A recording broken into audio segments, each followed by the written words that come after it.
Ano ko ba pagsamahin ang dalawang ampli para sa mid lang sana galing sa crossover.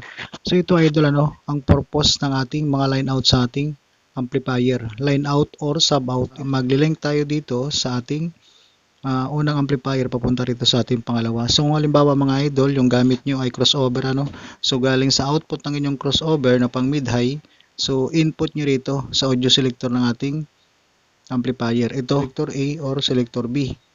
So pag nakaselect na kayo dyan idol or naka-input kayo, dito na tayo mag-connect ng line out. Ito, line out papunta rito sa ating pangalawang amplifier. So halimbawa mga idol may naka-input na tayo dito sa ating galing crossover. So line out lang tayo dito sa ating unang amplifier, tapos mag-input tayo dito sa ating pangalawang amplifier. So yan lang idol, makakakuha na kayo ng signal niyan mula sa inyong crossover gamit yung inyong pang mid-high. So mid-high na rin yung lalabas nitong ating dalawang amplifier.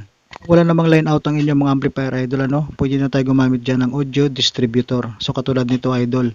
So mas madali yung ganyang connection pag mayroon tayong audio distributor, lalo pag may ginagamit tayong amplifier na dalawa or higit pa. Yung gagaling sa inyong crossover, dyan yung na-input sa ating audio distributor. So yung mga output niyan papunta na sa ating mga amplifier.